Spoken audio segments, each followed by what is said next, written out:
Yeah, thanks so much for inviting me.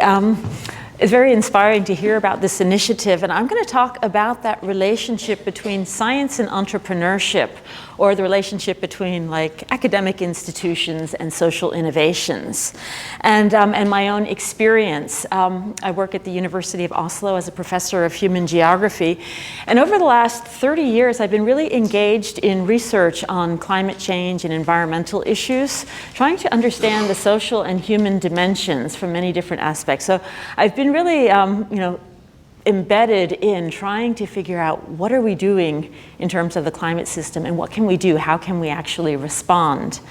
And so through my work at universities and research institutes, I've had the opportunity to kind of get out there and talk to people within the structures of academic. For example, working on the Intergovernmental Panel on Climate Change, working on the Future Earth Global Change Research Program, has really given me an opportunity to go out there and talk to people.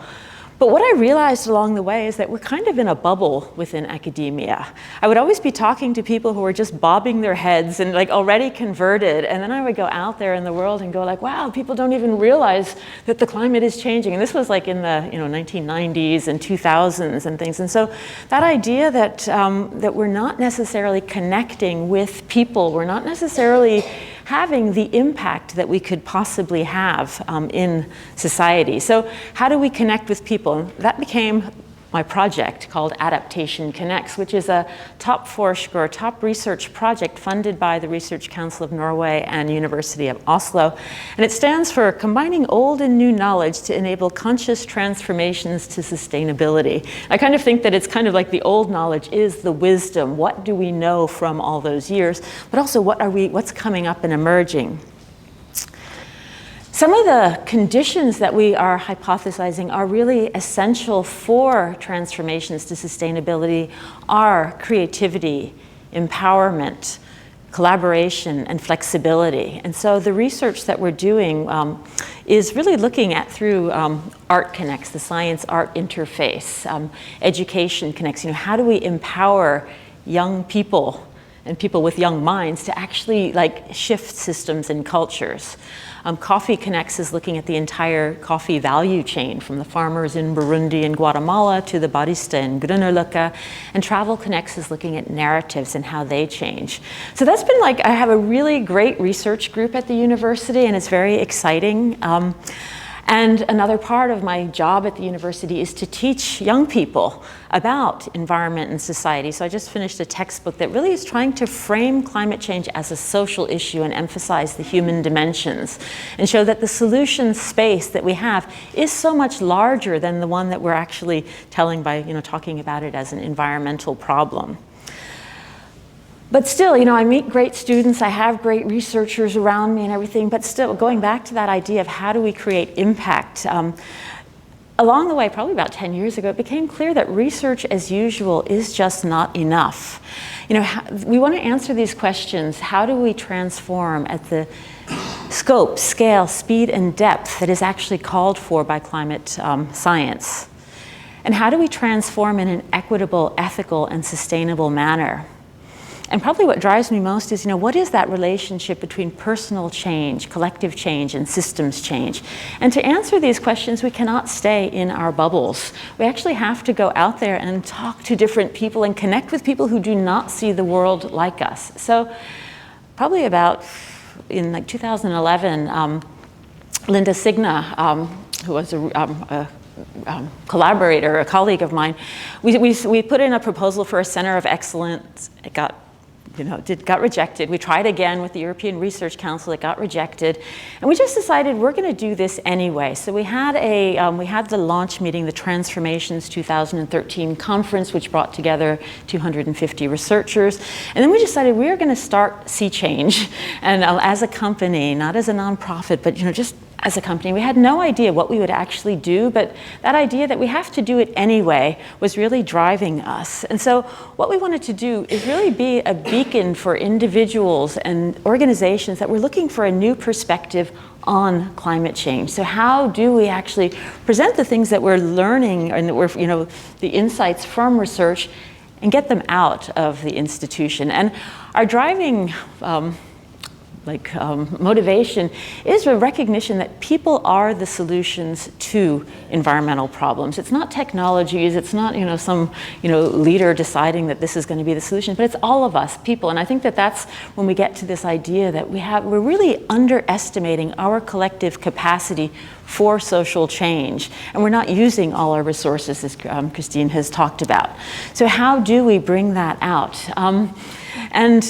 We were working with a framework that we developed within research that we call the 3 spheres of transformation.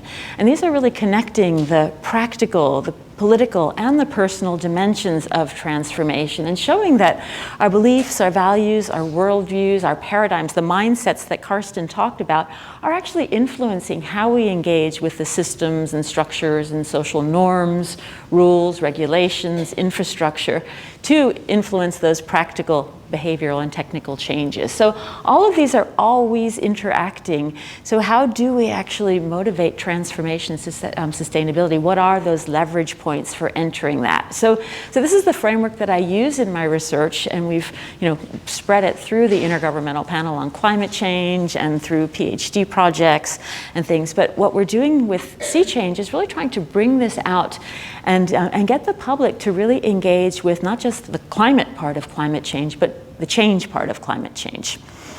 The first thing that when we started Sea Change and we had no idea what we were going to do, one thing that came up was that I was teaching students about global environmental change and systems change, and they didn't get it until I said, why don't you make one small change in your life, and we'll just look at that as an object, and then start to explore the personal dimensions. We'll explore the role of social norms. We'll look at how structures and politics influences our capacity to actually change, and also your own personal reflections, your own immunity to change and things. So we would ask people to pick up any kind of change, less meat in their diet, bicycling, not using plastic, living on 50 kroner a day, or reducing consumption, or no plastic bottles, or just spending an hour a day outside, or meditating, or anything. So these had such profound consequences in the student reflection papers that we said, we're going to take this out and do it everywhere. And so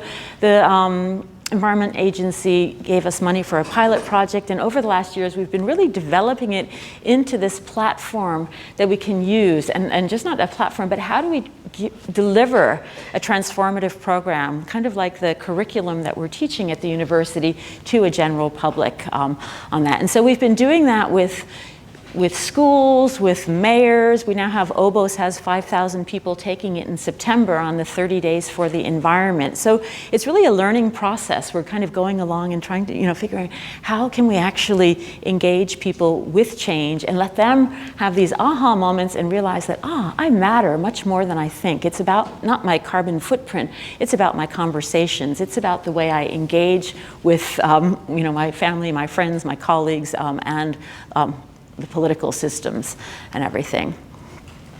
Another aspect that we've been developing over the last years is transformative leadership programs. And this goes back to the 3 spheres of transformation, which we developed with Dr. Monica Sharma, who heads leadership and capacity. She headed leadership and capacity development for the United Nations. And what we're trying to do here is really help everybody who's working on sustainability issues to really see that they are systems shifters, they are cultural shifters, and that we can all have this much larger impact than we normally do. So this is something that we have some we're planning to do this next year in Bergen, and really develop this not just for people of all ages, but also for youth. So just to sum up, to make those connections, it's not just adapting to climate change, it's adapting to the very idea that we are changing systems and that we can change systems. So when I start to think about creativity, empowerment, collaboration, and flexibility, I realize that coming out of the university and starting Sea Change has really gotten me to, it's empowered me, it's let me be more creative, it's made me be more flexible, or allowed me more flexibility than these traditional institutions do. And it's enabled collaborations that would not have been possible just within the university system and infrastructure. So while I still have one foot here and one foot here, and I haven't made that great leap just to being a social entrepreneur, I think that there's a balance between, you know, having that kind of input. And we really, you know, the PhD students and the master's students, they are really our biggest resource at Sea Change, because they're just burning for making a difference in the world. And we want to just create jobs where people actually can show that they matter more than they think. So thank you very much. And